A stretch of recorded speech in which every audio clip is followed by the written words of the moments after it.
Always true. We ask the questions. What is needed in the world?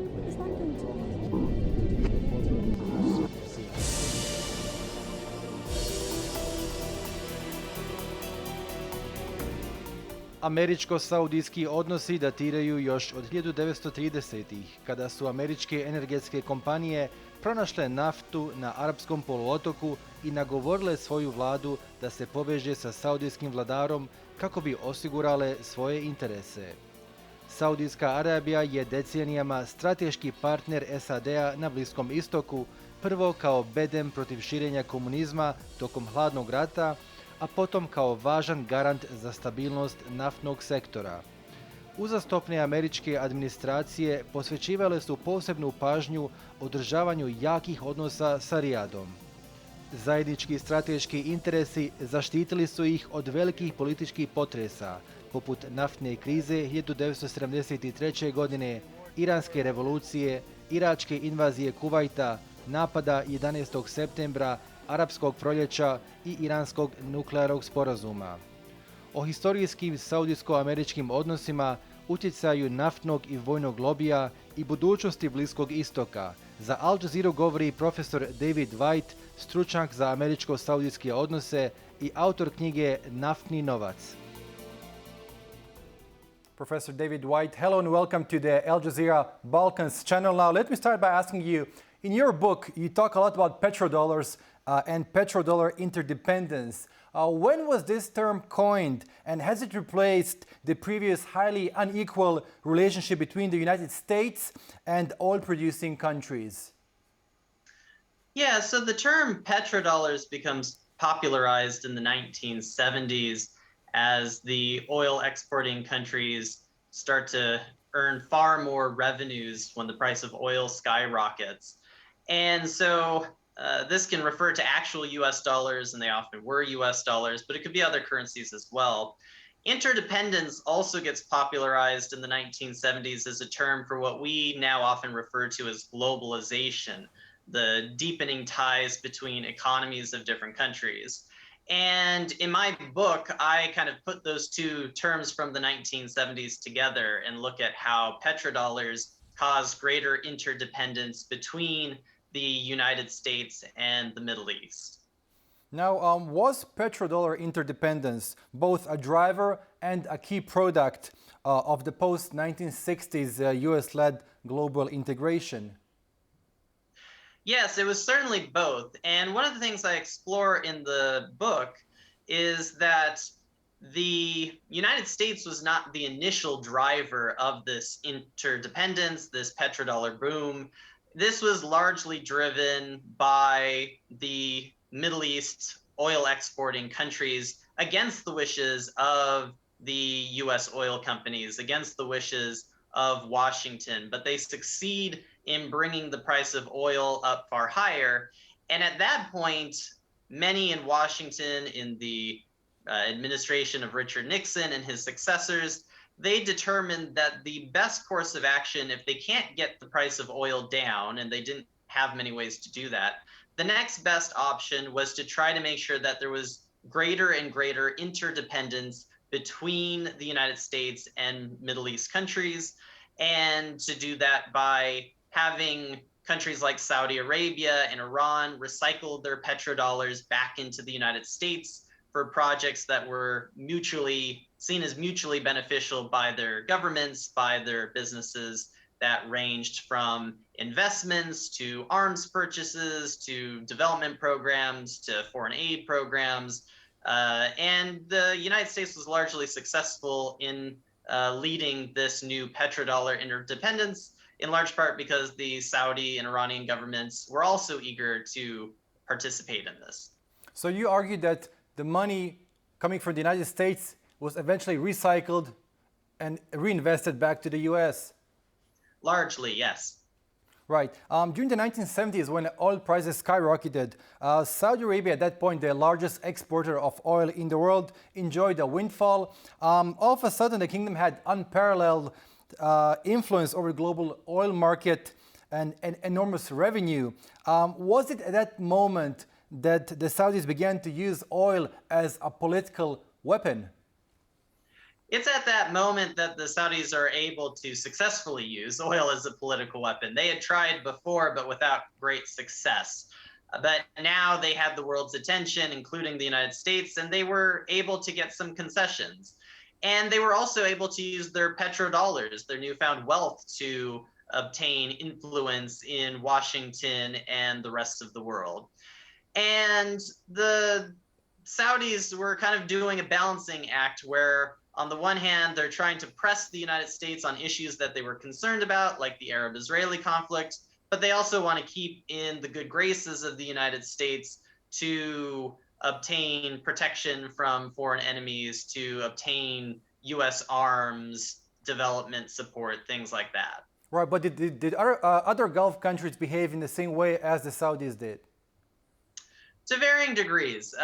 So some of the smaller Arab Emirates, like Kuwait, behave in a similar way, or Iran behaves in a similar way. Other countries are more resistant to U.S. influence at varying times, the most notable example being Iraq.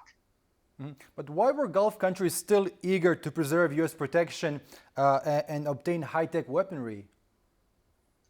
So there were a variety of threats that countries like Saudi Arabia perceived. They were concerned about Soviet support to countries like Iraq, to communist South Yemen. The Saudis were concerned a little bit about Iran under the Shah. They become very concerned about Iran after the Iranian Revolution, and you have an anti-monarchical government in place there under the Ayatollah Khomeini.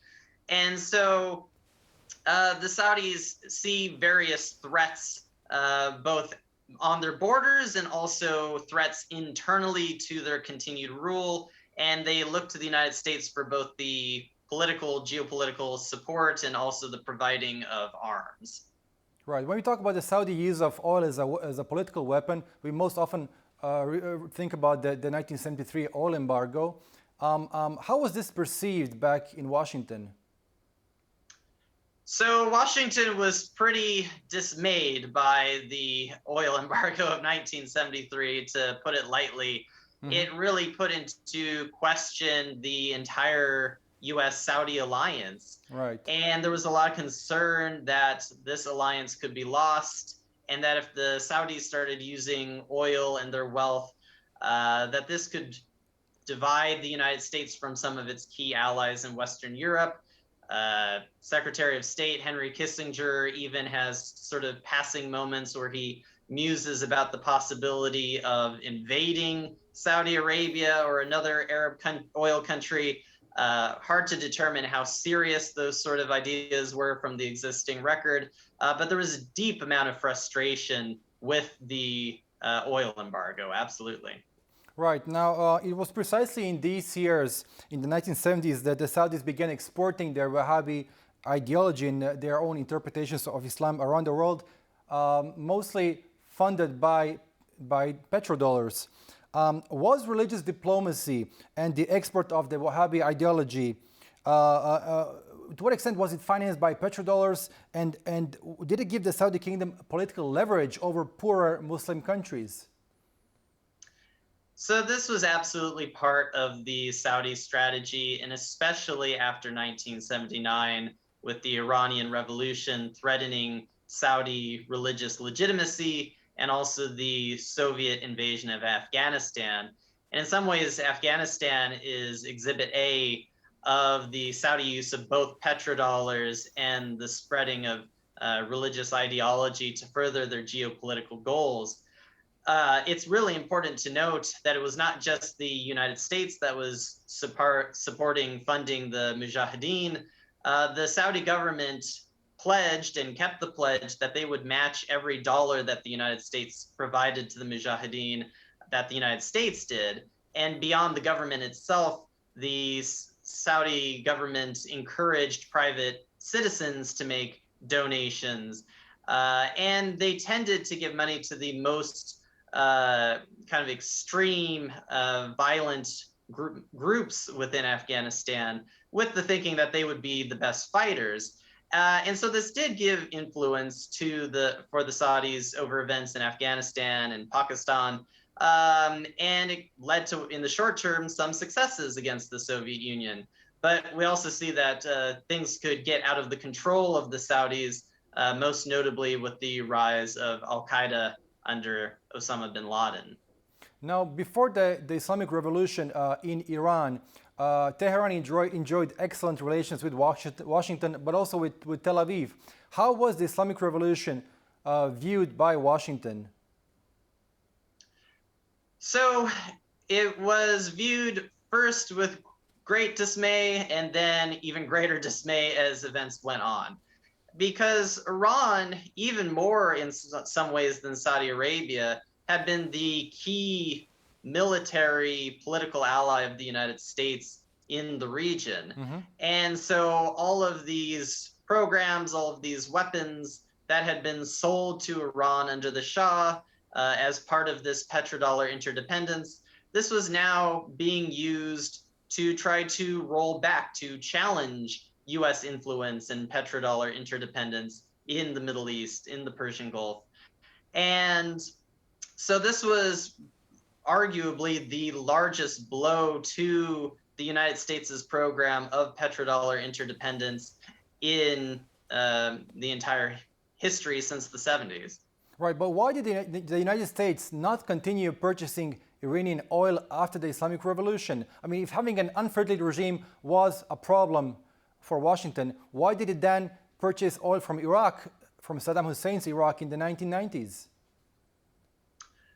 So I think that part of the issue is that Iran was not particularly interested in high levels of trade with the United States at that time. Iran felt that it had better options. Initially, the Carter administration makes a lot of effort to try to make a working relationship with the new Iranian government after the revolution.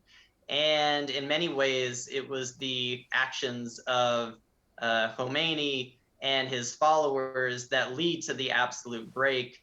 This ultimately, the clean break will come with the embassy hostage crisis. But before that, the Carter administration makes a strong effort to try to restore good or working relations with Iran. Mm-hmm.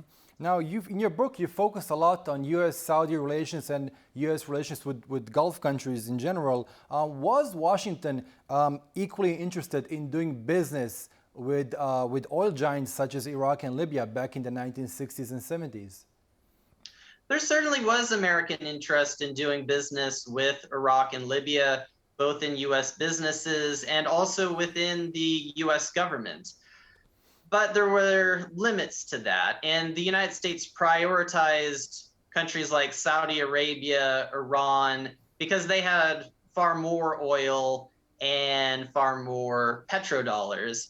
The United States also prioritized better relations with Egypt, being the most populous Arab country and a key component in the Arab-Israeli conflict. So while Washington and U.S. businesses make overtures to Libya and Iraq, they're not usually willing to sacrifice things like arming Iran, which is a key rival of Iraq, or supporting Egypt, which has increasingly worse relations with Libya.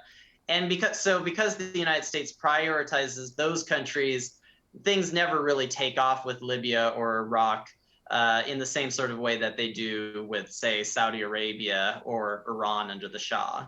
Right, but why was it a problem for the United States if countries such as Libya or Iraq nationalized their oil industry? I mean, was the U.S. only interested in their own oil companies doing business and drilling for oil in the Middle East? Why was it a problem to purchase from state-owned Arab companies?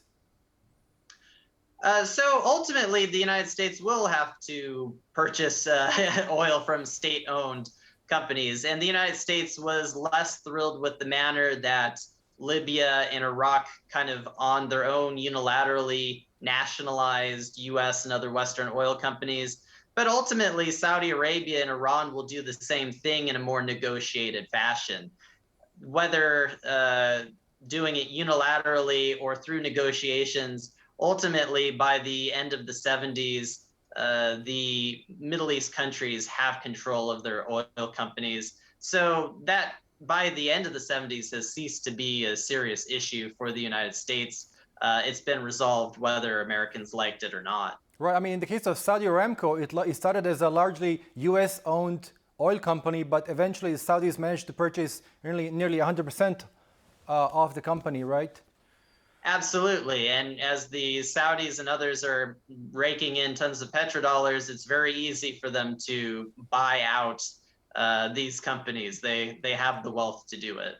So, did all rich Middle Eastern countries that opposed U.S. ambitions in the region pay high costs for resisting the U.S.-led petrodollar order? In many cases, yes. And we can see that, for example, in the case of Libya, which in the 1980s suffers a series of military strikes from the United States. We see that later on with Iraq, which in the 80s starts to become more integrated into the US petrodollar order because it's trying to fight off Iran, but then it will face devastating consequences in the 90s. And Iran faces a lot of sanctions and efforts by countries like Saudi Arabia to fund Iran's enemies. And so, yes, many of the countries that resist U.S. influence end up paying a fairly steep cost for that resistance. The sale of high-tech weapons to Gulf countries provoked increasing opposition in the United States, particularly in the Congress in the 70s and 80s. An area of factors drove this opposition, including a desire to protect Israel's military superiority. And subsequent and different U.S. administrations had to significantly expand U.S. military assistance to Israel. Did such a move contribute to a regional arms race throughout the Middle East? Absolutely. It was one of the key factors to having arms races really take off. It's not the only one, but by the 1970s, the Middle East has become the key place for the United States to export arms. And one of the great examples of how this sort of played out, how they fueled each other, in 1978, Jimmy Carter makes a package deal where he sells some of the most advanced U.S. fighters of the time, F-15s to Saudi Arabia, F-15s and F-16s to Israel, but he makes it a package deal that Congress has to approve both at the same time. And that, in a nutshell, kind of demonstrated how the United States was trying to keep this balancing act of selling large numbers of arms and to both sides of the Arab-Israeli conflict. And ultimately, the way that Carter won Congress's approval for this package was to just add even more fighter jets for Israel to make it more palatable. And that's just one significant example of how the desire to sell arms to both parties fueled ever-growing numbers of weapons being sold to the region. But this is still the case today with the U.S. sale of F-35s to Israel and to the UAE. Absolutely. And we can see history repeating itself today in that sense. Now, with the purchase of oil and sale of sophisticated weapons in return, did the U.S.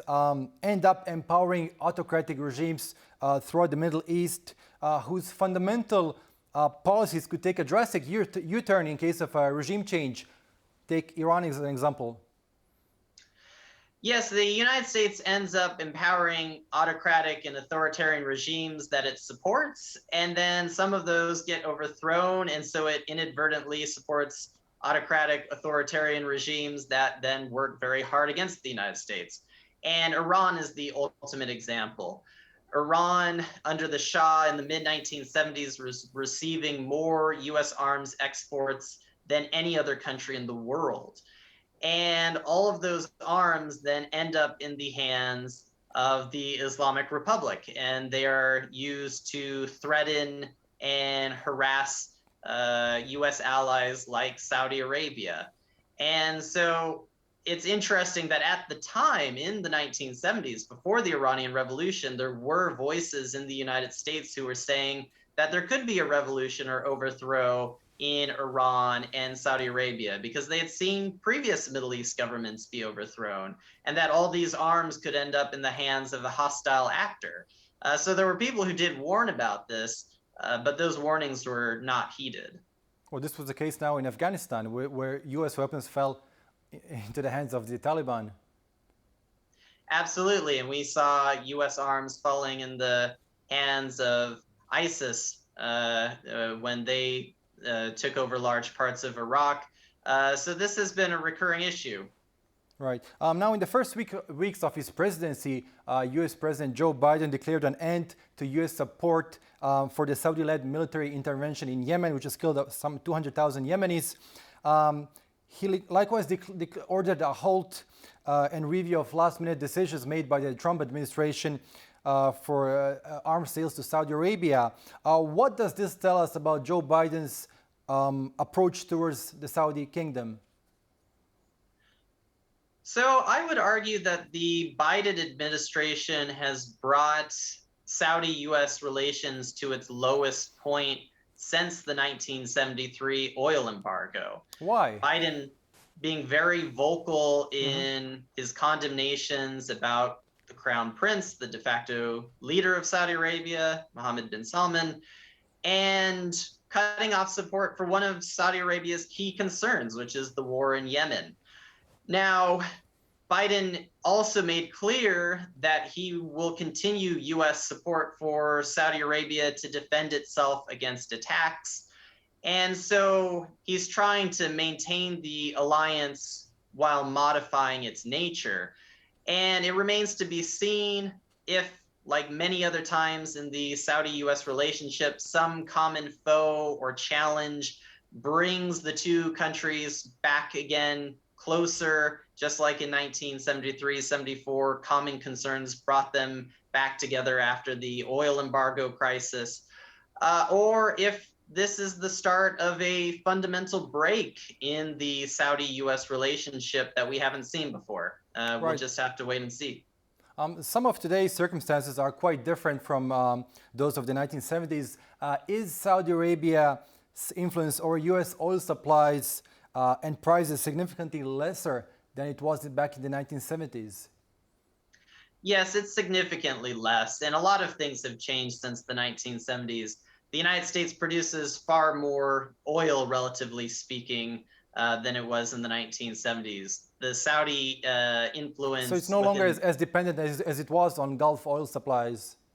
It's not as dependent on Gulf oil supplies. The United States economy is not as dependent on Saudi petrodollar investments and trade. And the global economy also just does not rely on oil as much today as it did in the 1970s. Far much more of the energy sector was based in oil. So for a variety of factors, the 1970s really was the peak of Saudi influence or leverage over the United States. The Saudis remain important to the United States, but it's not to the same level that it was in the 1970s. Right. And finally, very briefly, what is the worst case scenario that for oil-producing Middle Eastern countries should they fail to diversify their economies before oil runs out? I would say the worst case scenario is that they see an economic decline that puts them into the same sort of situation they found themselves in the 1990s of marginalization in economic and geopolitics. But I would also add that probably the greatest threat facing many countries in the Middle East is that the continued use of fossil fuels and oil is raising global temperatures and making many parts of their local environments increasingly unlivable and dangerous to their health. So in the long run, I think that's actually the greatest concern facing the Middle East oil producers, and a reason for them to shift in their economies is so that the places they live in remain livable. Right. Professor David Wight, it was a pleasure speaking to you. Thank you so much for your time. Thank you very much.